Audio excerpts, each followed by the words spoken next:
Okay, it's Stephen Downs here, and I've got a treat for you today. At least I think it's a treat, and I should be doing things like working on a course or writing a presentation, but it's Sunday and I want to play. And what I want to look at today is called IPFS. You may have heard of it, the Interplanetary File System. But in particular, I want to look at a JavaScript library that has come out recently, js.ipfs. Here it is.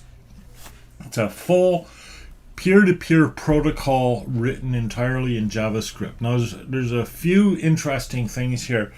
Doug Belshaw recently wrote, and I wonder if I can't find it, recently wrote a thing on using, here we go, IPFS to blog from localhost to IPFS. And here it is. And it's Telegraph, a really simple, no login. All you do is you type your title, your name if you want, your story, or that could be a photo, or that could be an embedded video or whatever. You publish it and it goes on to IPFS. And we'll take a look here. I'm not going to publish one because there's no need to add to the world of IPFS needlessly. I already tested this. So here's an example of something that he published. Yeah, it's just, an IPFS powered blog post to illustrate his regular powered blog post. So you see how this works, right? This is, I'll make this maybe, I can't make it bigger. But up at the top there, this long encrypted string, it doesn't actually matter what the characters are, is the IPFS code for this. And the way it's generated is you take the content of the page, you run it through an encryption algorithm, and that gives you this long string. This long string becomes the address for this content, and it's an address that's unique to this content. And what that means is that this content, or this content can be stored anywhere. My computer, your computer, Cloudflare's computer, and we can just request it by this string and we get it. So the location is based on, or the address is based on the content and not the specific location. That means that we can have a distributed system where we have multiple copies of this post on different servers around the world, and we just get the closest one. That makes things a lot more efficient. It also makes it so that there's no bottleneck, right? If one of these servers goes down, we just get it from another server. There's a host of other advantages to publishing by IPFS, publishing decentralized, and I've covered them in other posts, other videos even. In fact, it was part of my e-learning 3.0 course, which I ran a number of years ago, and may well run again someday. But for now, what I want to focus on is, I wanted to focus on this, but I need to focus on this JavaScript library, because this appears to be the library that's being used. If we go back to the page where this was published, and this is how I found the library, we will go back to the application, Telegraph, and what I did here is I looked at the source, view page source, and there's a bunch of meta stuff at the top now, and I looked at this, and there's all kinds of buttons and so on and so forth, which is the interface, which was borrowed from Telegraph. But down here at the bottom, we have our IPFS libraries, etc., that are included. So, and now I don't see it, but it's got to be here somewhere.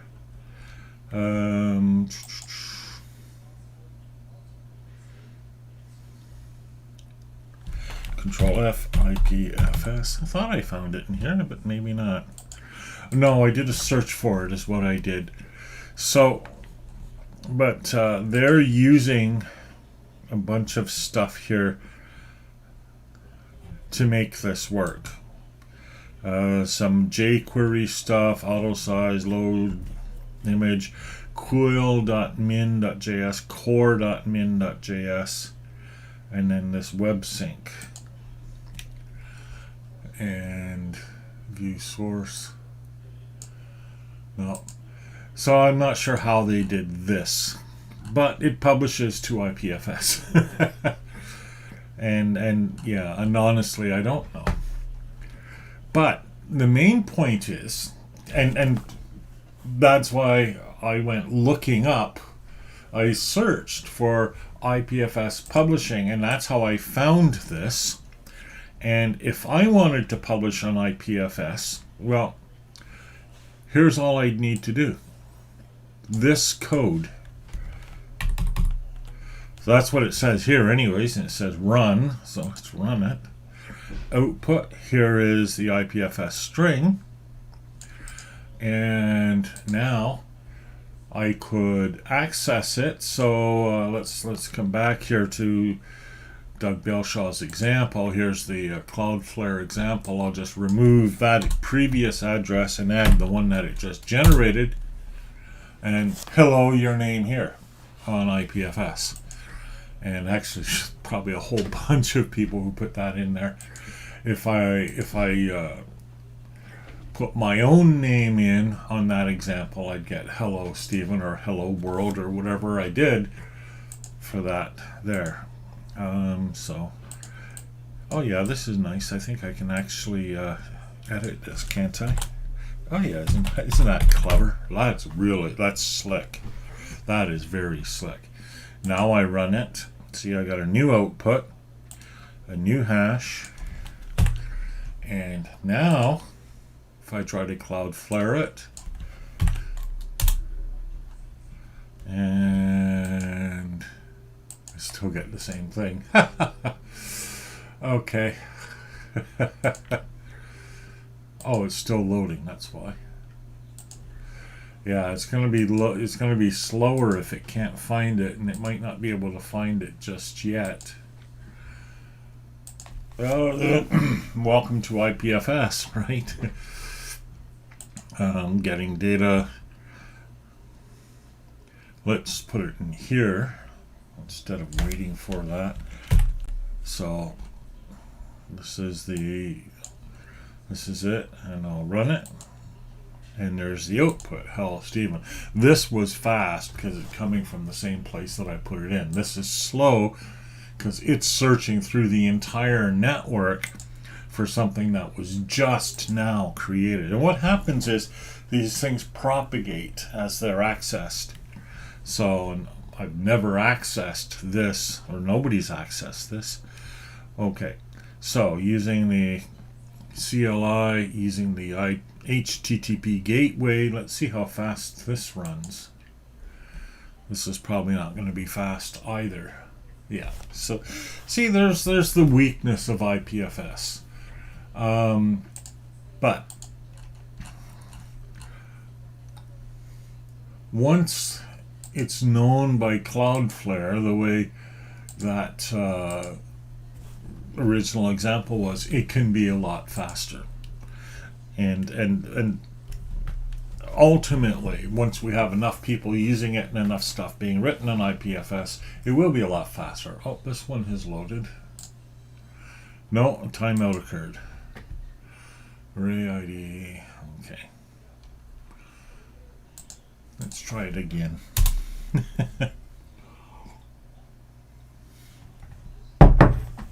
Oh, no, it's gonna just quickly time out. Oh, the website Cloudflare is currently offline. And Cloudflare is always online, shows a snap. Wow, isn't that crazy?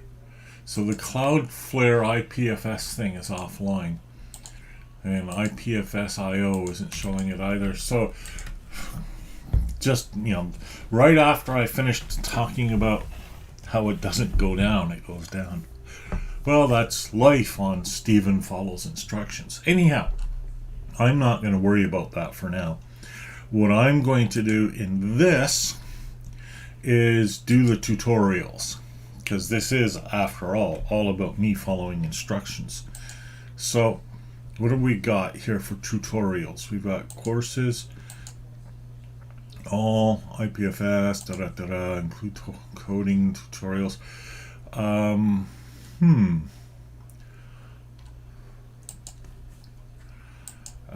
Include coding tutorials. All right, let's start with blogging on. I wish there was a nice way to choose, but okay, we'll start with blogging on the decentralized web, and we'll see if we need anything else. But okay, link an author to a blog post using its CID. Co-content addresses don't change. Create a chain of links from one CID to another with the IPFS DAG API. Okay, maybe I should come back home first.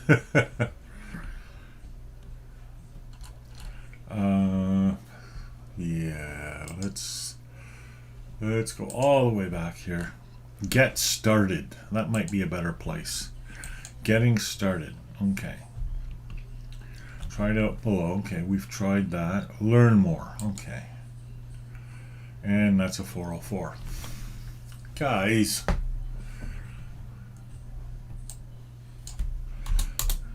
Yeah, that whole page is a 404.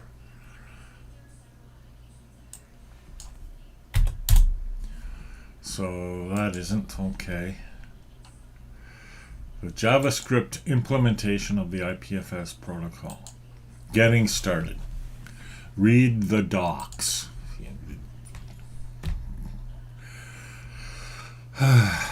Core API docs, development documentation, getting started. All right, here we go. Getting started with development on IPFS. Okay, good. All right. So we're going to need to use npm, which is Node Package Manager. And so how do I want to go about that?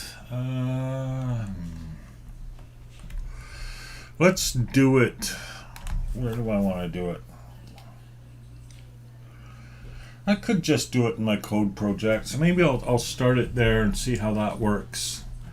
And if I need a cloud environment, I'll use that. But for now, I'll just use the desktop environment. We'll see how it goes.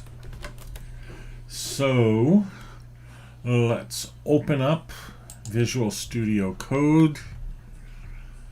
And we'll open a folder in code projects. Okay. And I don't think I have a directory for this yet, because this is, it's Go IPFS, which is IPFS in the Go language. So, okay, new folder. And Ipfs Js, I guess. And we'll go into that folder and we'll select it. All right, and then we'll open up a terminal. If you're wondering what application I'm using here, this is Visual Studio Code. It's by Microsoft. On the left-hand side here, we have the directory.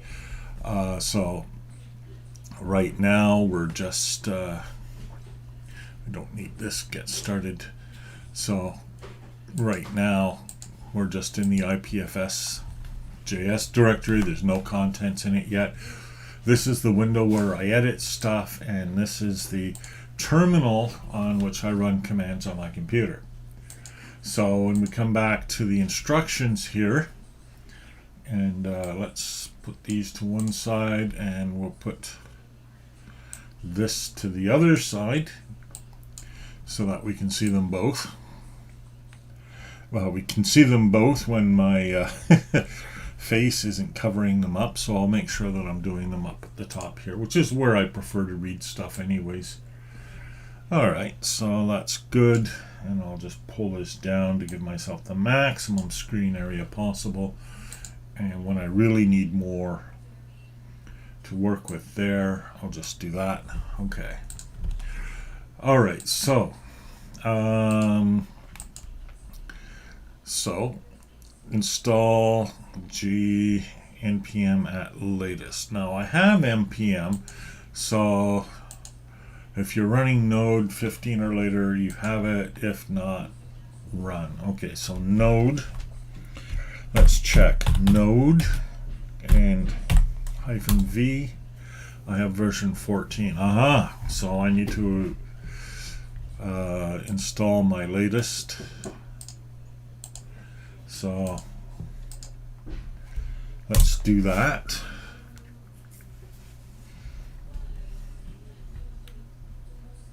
Alright, so now let's see what node version I'm running. Still 14.15.3.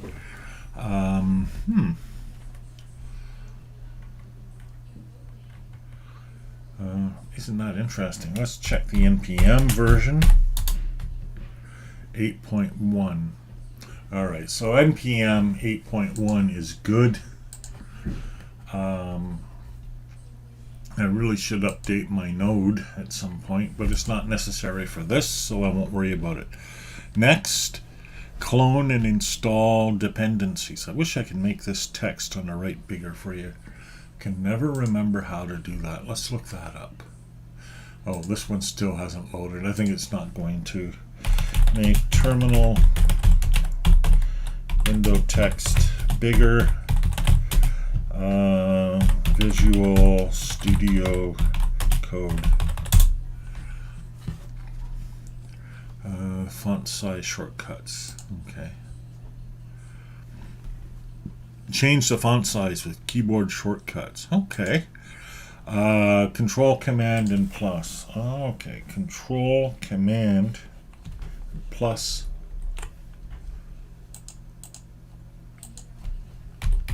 Maybe I need a plugin. Maybe this is a plugin. Yeah, it is. It's a plugin. Okay, so let's install it. Continue. I already have it. Open link. Font size shortcuts. Okay. Release notes. Alright. Oh, install. Okay. Alright. So that's nice. I don't need that anymore. Now let's see if it works. Control and function plus plus plus. No, let's try closing it and restarting it. Did you unplug it and plug it in again? Okay. Huh. Well, that's kind of weird. Why doesn't that work?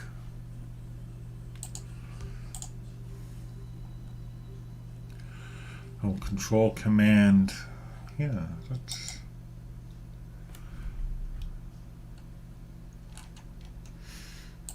puzzle. Let's try it again. Open link. Install another version. No, let's use the current version. Change the font size with a keyboard shortcut. I'm just going to give myself a little more room to work here so I know what I'm doing. Categories other.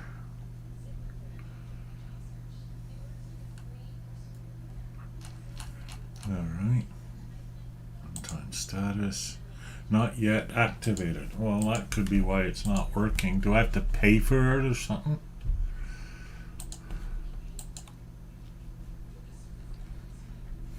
I'm not going to pay for it. So how do you activate it? Details.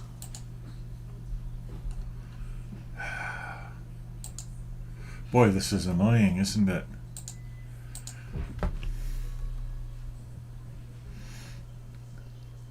Let's uninstall. I mean, there's no point continuing with something that's not working. Alright, so let's just reopen closed tab.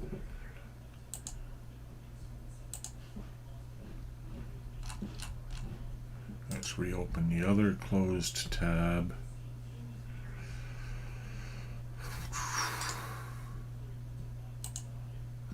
And the other closed tab. Here we go.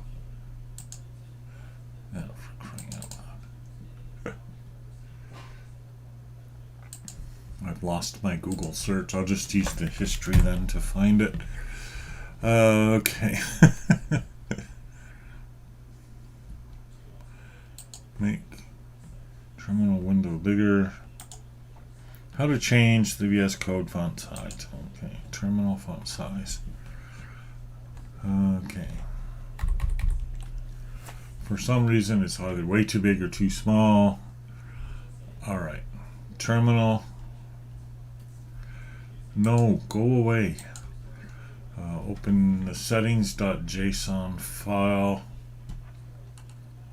How do I open the settings.json file? Open the command palette. How do I open the command palette?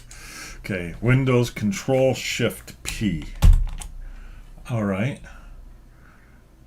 And then enter in open settings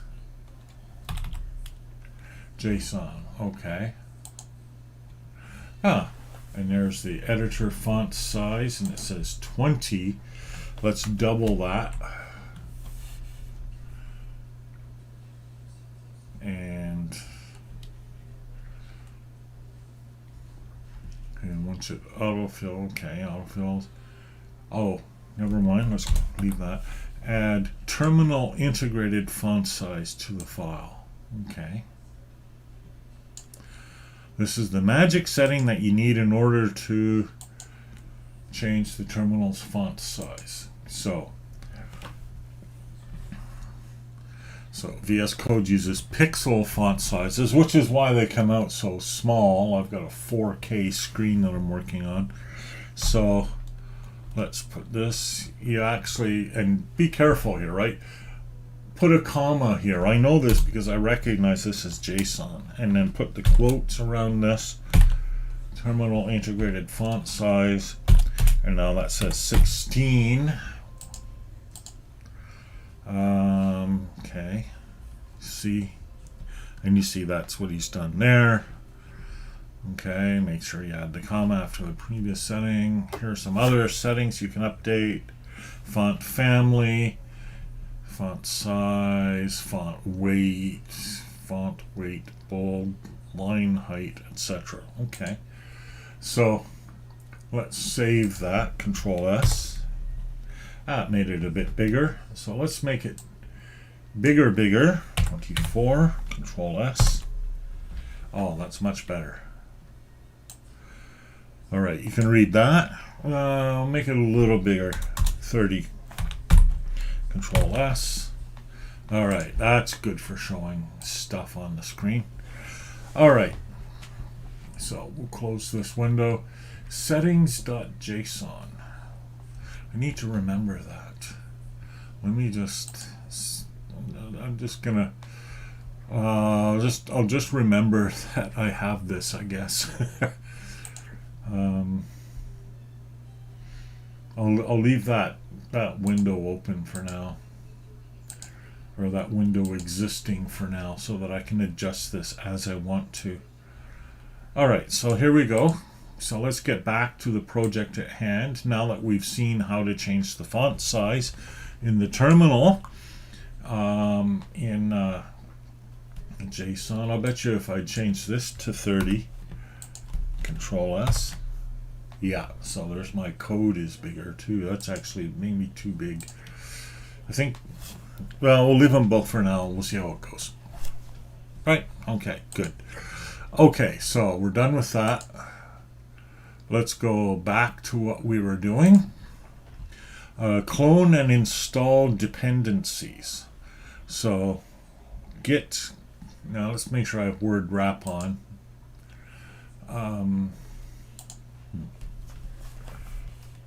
Well, I think I do. Okay, so we need to run these 3 commands in the terminal. So first of all, the git clone. If you don't have git, you would need to install that, which we've done elsewhere. So git clone. Okay, that's good. So hit enter. So now we're getting all of our content. So what we're doing here with that is basically we're copying all the contents of the JS IPFS library from GitHub into my computer. Now we'll change directory to the right directory, which is all the stuff that we've just imported. And if we look at that, I'll do an ls. So this is, oh, we can't really see. We can't really see the, let me just make this wide. Okay, now we'll try an ls. There we go. These are all the files. This is a pretty typical install file for a Node project, including even Docker files. That's nice. So, yeah. All right, so let's narrow that down again. And so now the next step is npm install. I can show you all the files here now too. See, here are all the files. Here's the Docker file I was talking about. Docker file. So here's the Docker file. And yeah, that large text makes it a bit tricky, but again, I'm going to feel free to just widen the window anytime. I think that'll be helpful.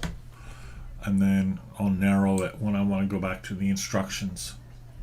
All right, so the instruction now, the next instruction is npm install. And, oh, isn't that wild? Oh, okay. So npm install. I'll hit enter and see what happens. Yeah, and so now it's going to install for me.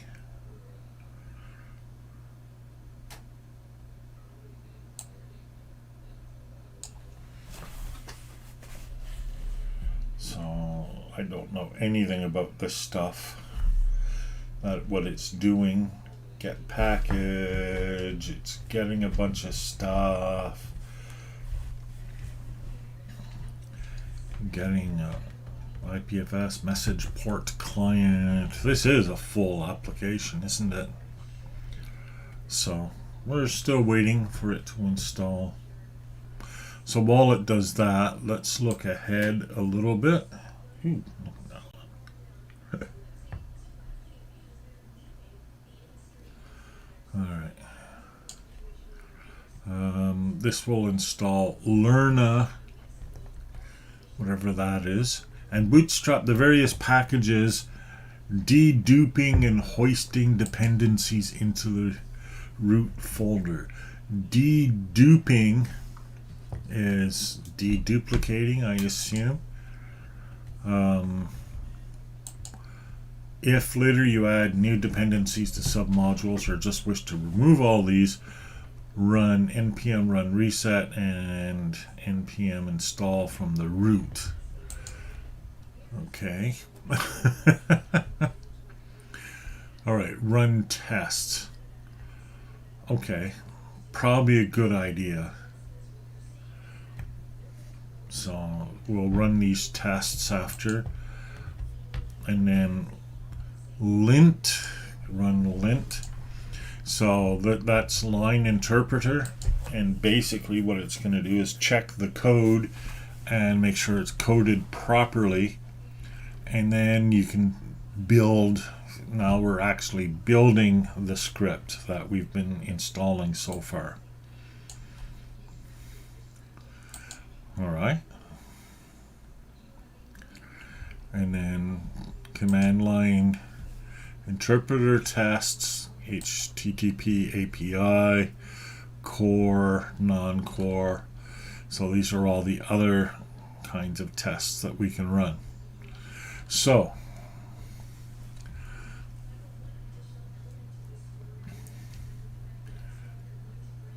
I'm assuming this is installing it for the computer as a whole. I'm not seeing extra stuff go into any of these directories. Yeah, node global JS, right? So, and this is why I think they talked about all of those, if you need to uninstall, etc. Well, there's not much node global stuff. I don't know. I don't know. Here's all the documentation. So while it's still installing, let's read README. Oops, that's not what I wanted to do. Let's move that down a bit. There we go. That gives us a bit more room to read.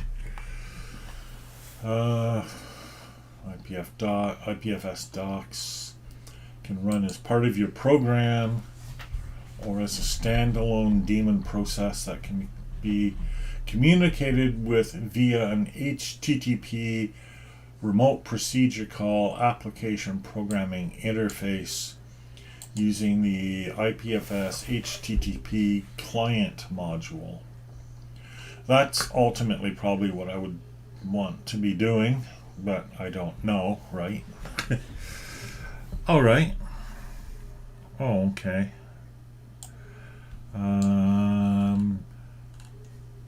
So 206 packages are looking for funding. There you go. So fund this. 31 vulnerabilities to address issues that do not require attention. Run Npm Audit Fix. Let's do that. Oops. Let's do that here in the terminal. Npm Audit Fix.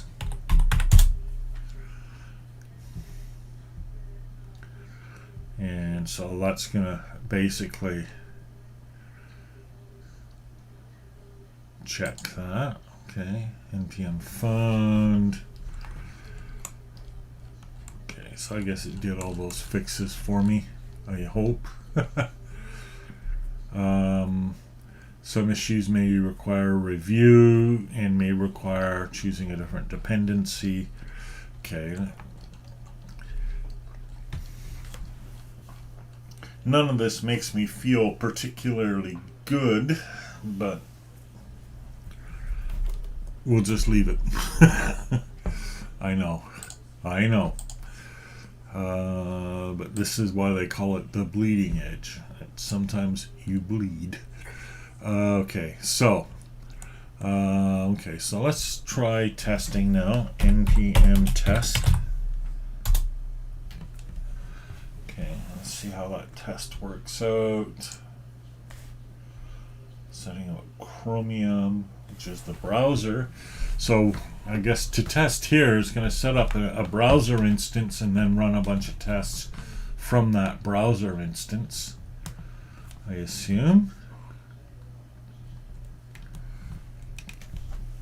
Good thing I have a really big hard drive on this computer.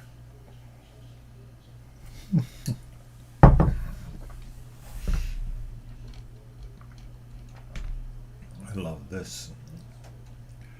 I saw one of those green squares there, and it said tolerable.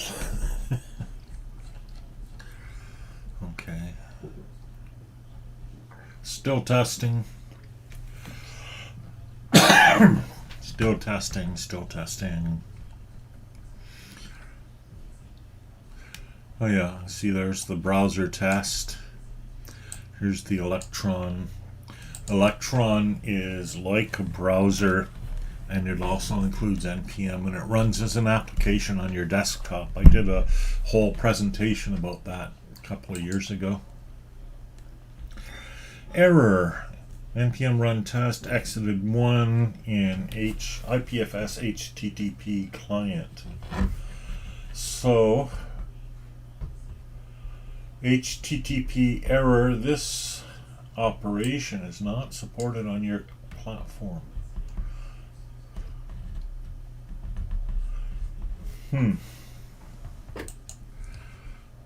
Internal server error.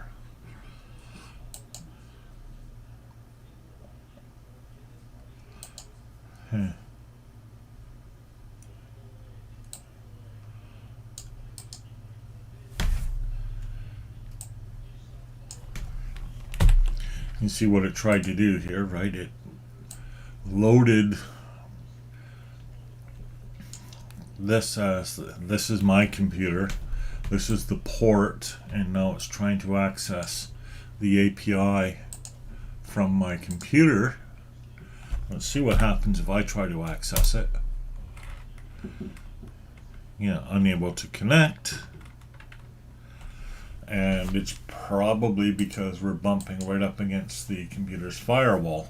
I'll betcha. I'll betcha.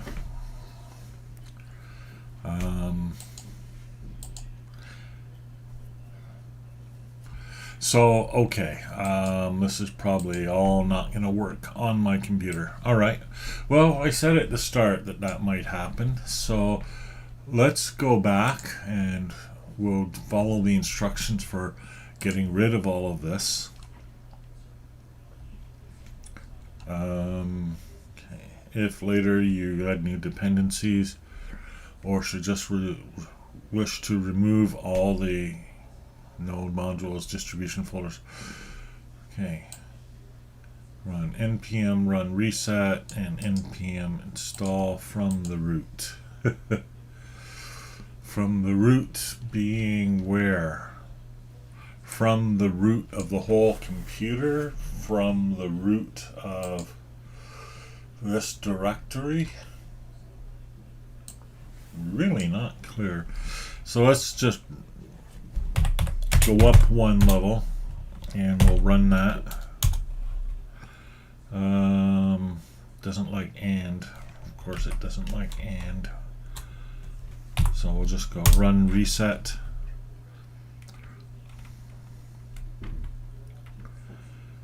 Okay.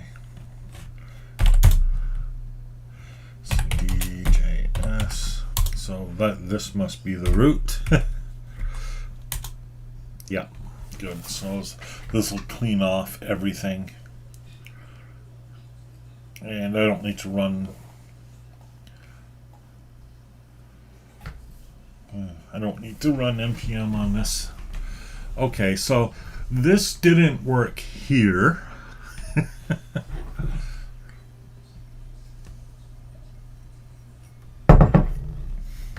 So what we're going to do now is we're going to try to run it somewhere else. And where we're going to try to run it somewhere else is on Reclaim. And I'll just set up a quick cloud environment in Reclaim. I might have to pay them some money. No, I refilled that recently, so I should be all right. So let's go to cloud.reclaim.com, I think. And I get nothing. Well, come on. Org.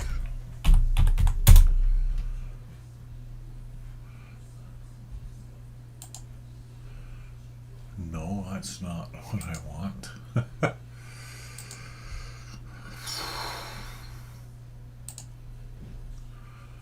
Can never remember this kind of stuff. Reclaim hosting, client area.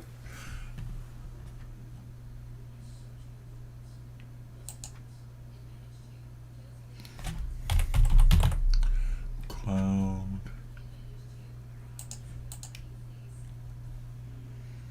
I would have sworn it was cloud.reclaim.com. Well, I'm going to log in here anyways. And we'll sign sign in, log in, and now this isn't cloud, but I'm just trying to figure out from here, maybe I'll remember where the cloud thing is. It's all separate, which is probably the way it should be. Yeah, it probably is the way it should be.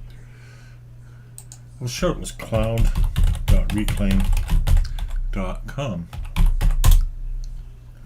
but I'm getting nothing. Nothing. Let's try a search. Maybe they're just down?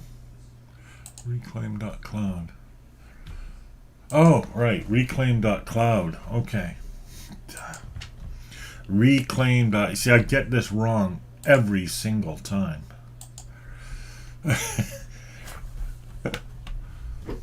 Okay. So I got a Docker engine running now. What I want, I don't need a Docker engine for this. So I just want a plain cloud environment that I can work in. So I'll just go new environment. Node.js, perfect. Node.js 16 and 16. Okay. Disk limit 30 or 50 gigs. That should be enough. Public IPv4.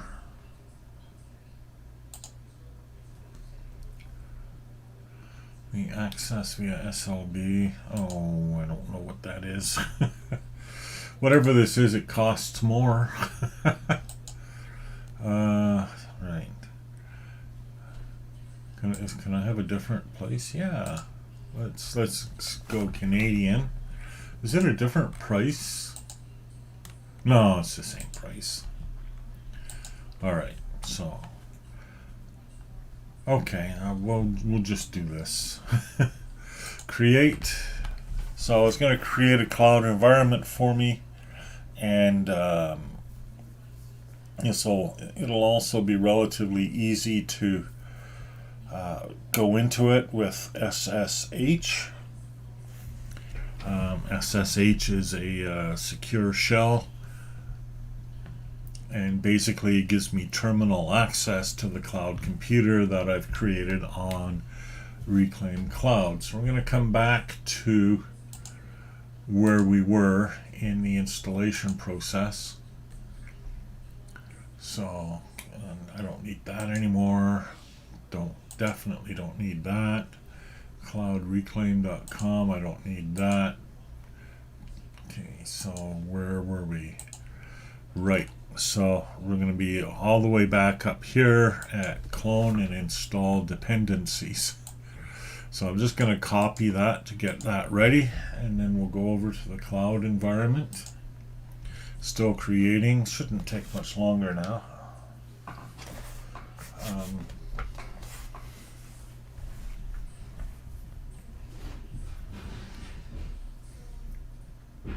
La-dee-da-dee-da. La-dee-da-dee-da. How's this for exciting video? So,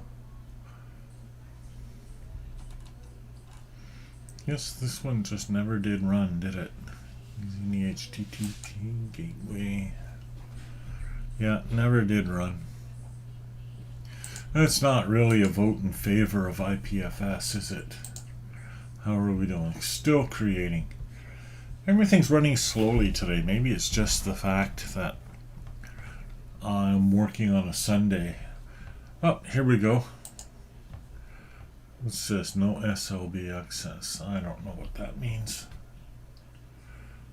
Alright, let's go into it. Web SSH. So that's the terminal down here. Alright. ls. So let's see where I am. I'm in the home Gelastic directory. Works for me. So let's first of all now Control V, let's clone the environment just like before. And so now we should have the JS. Yep. So cd JS IPFS. Try that. And then what was the next command? Oops, that's not it. Npm Install. So let's watch it install here. So it's going to look just like on my computer.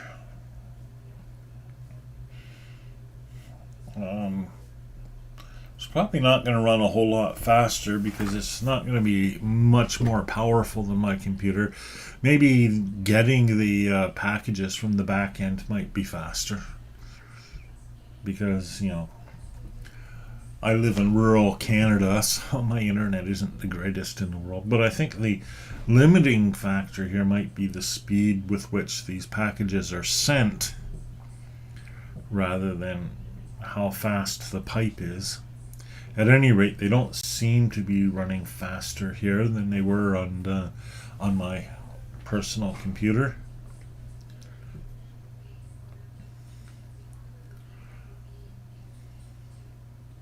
Oh, I didn't check because I know that the NPM version here. That's the nice thing about using the cloud environments. Generally, my versions of things are going to be right up to date. And we saw that it was when I set up this cloud originally. And that's nice. And it's one of their feature clouds. It's their Node cloud environment. So, and we saw that the version of Node was very recent. And therefore probably the version of NPM is very recent, the Node package manager. Still waiting for it to install. While we're doing that, let's see if I can't make this text bigger. Nope. Don't know if there's a way.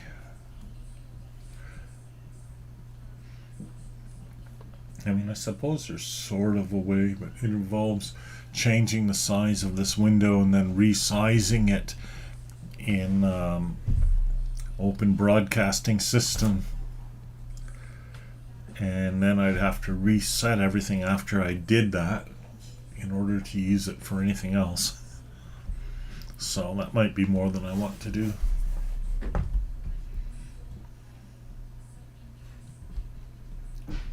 Ideal tree, IPFS, message port server.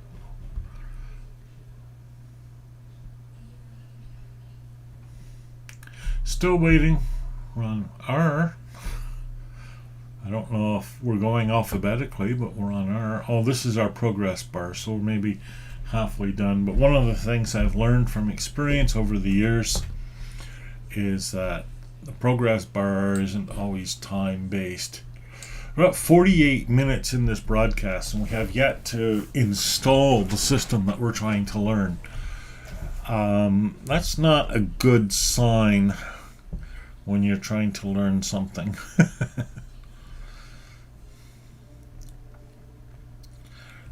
Okay, almost through the bar. There's a whole bunch of depreciated stuff. The query string API is considered legacy. This library is no longer supported. This request has been depreciated. So there's a bunch of warnings. 31 vulnerabilities just like before. So I'm going to skip all that and we'll just proceed to the test where it will probably fail again, just based on what we're looking at. So let's try Npm Test. Npm Test. So here we go. Well, it looks good so far, but there's still a lot more to go.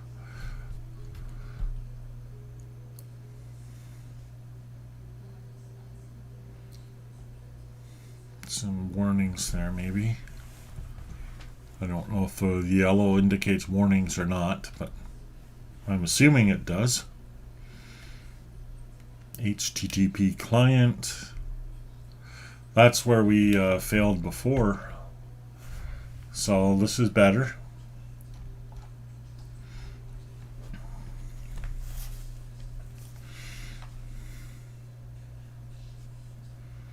It's hard to imagine adding all of this to Grasshopper, though. I mean, I really want to just have a separate container with all of this defined. Oh, failed to load resource. It's not looking good.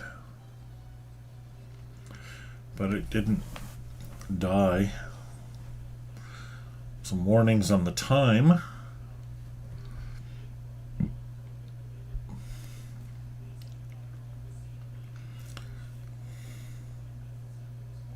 Some serious warnings on the time. Okay.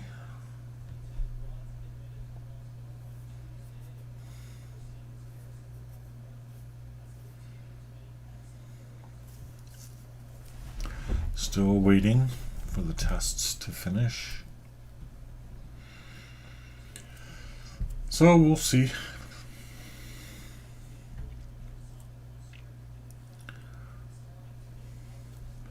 And we're up to 51 minutes and we haven't finished installing this yet. Don't you love this series? Isn't this a great series?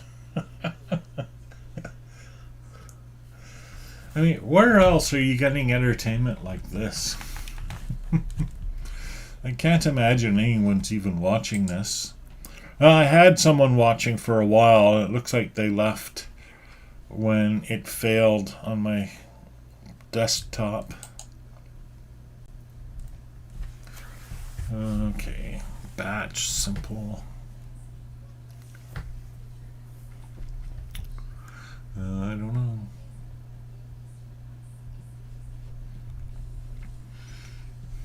Still waiting, still waiting. I don't know how long this test will take or whether it died while doing this test. It's one of these things that happens. Let's suppose this test passes. What would I need to be doing next?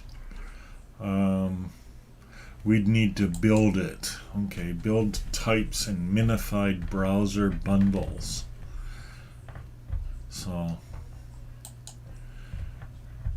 okay, and then this is for publishing new versions. We're not going to be publishing new versions.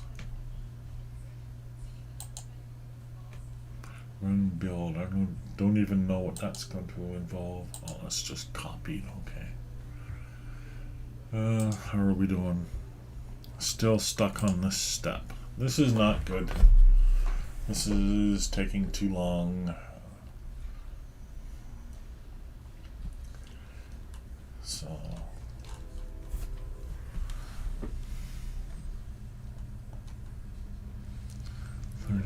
51 passing, 1 pending. So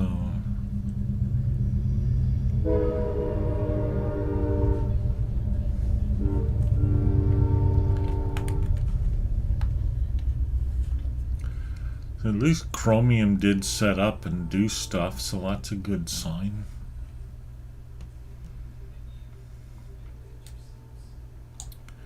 Well, I'm not sure this is going to finish.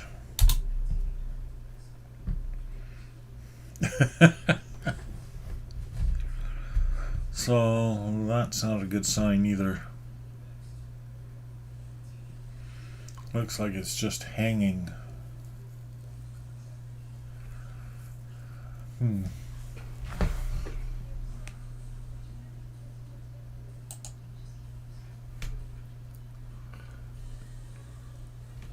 RAM limit, RAM usage.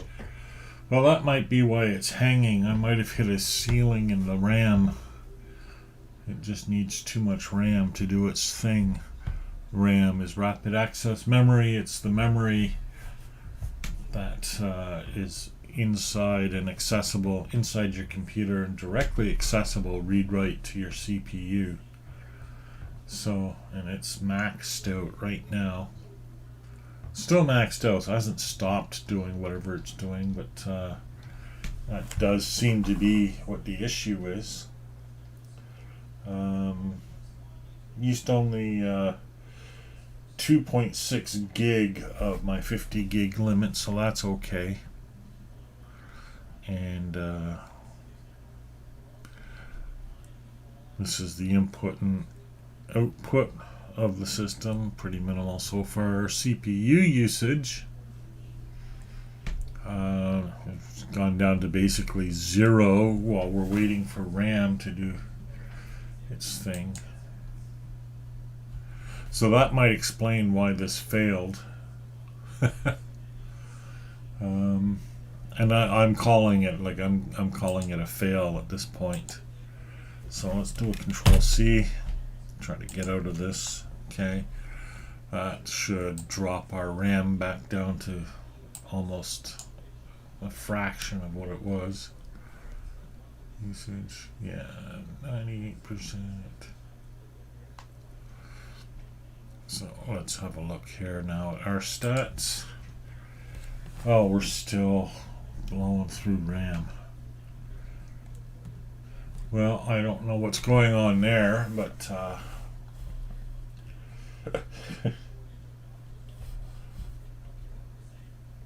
oh, that's the Docker engine. Yeah, so RAM still, it's at 98%, and yeah, this looks like a fail. Can I change the RAM on the fly?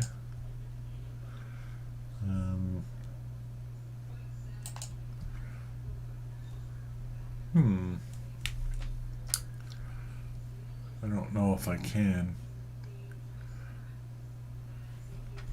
Environment settings.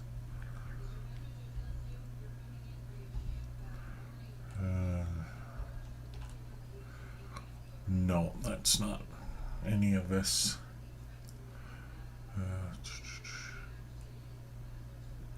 Settings. I'm going to try maybe giving it a bit more RAM. Okay. Change environment topology. So, let's see. Container resources.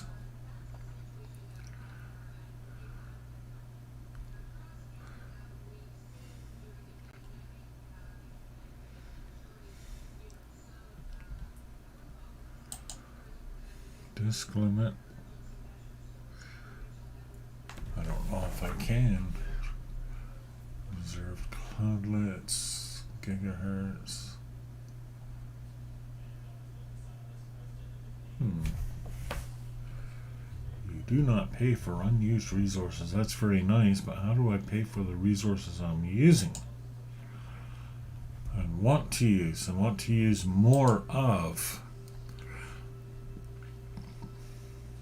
Maybe there is no way to get more of the RAM.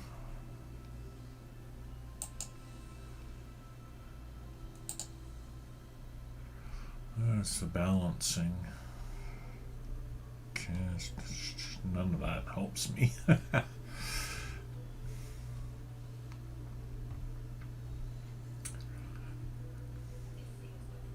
All of this estimated cost. Somewhere between 9 cents and 39 cents a day. It's pretty nice. Do like the pricing, but config.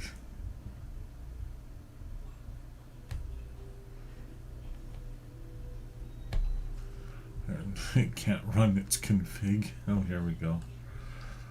Oh, okay, no, it's just all the directories in that.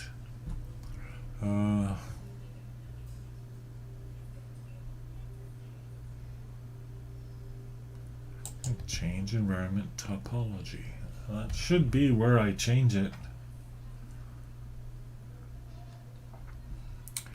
But it doesn't seem to be. Nope. So, okay, I don't know how to increase the size of RAM other than perhaps starting over the brand new environment. This thing is just killing its RAM.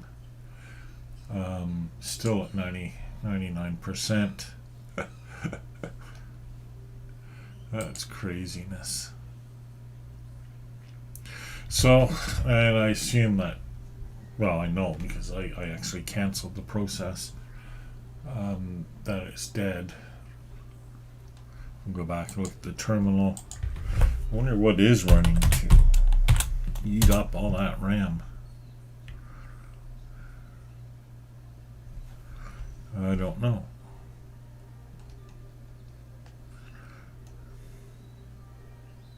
No idea. Well, I'm going to call this a fail. I'm going to call it a fail because it never installed. So let's kill this environment. So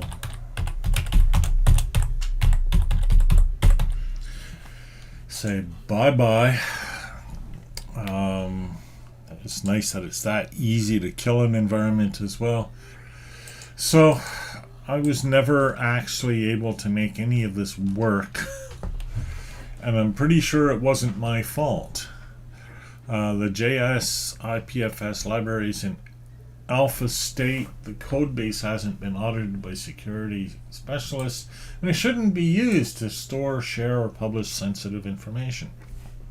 No, really? So that's as much as I can do for now. I really love the concept, but it's not there. And actually, I don't know how old any of this stuff is, but I think if we go back to the JavaScript here, well, 17 days ago, 2 months ago, so I mean, people are doing stuff on it, so it's not dead, but it's not living in the sense that I can use it. Yeah, issues 292. So there's no point even reporting an issue here. I have no idea what I'd report it as. Doesn't install. So I'll leave that to people who have more knowledge of the program than I do. So I'll probably go back to looking at the other thing. And that's not it. The Telegraph application. I think that's pretty nice. I don't know how to use it though. I don't know how I would make use of all of this to create something from Grasshopper. So that's it. That's an hour of my life that I can't get back. We tried, we failed. The usual result for an episode of Stephen Follows Instructions. So, until next time, bye.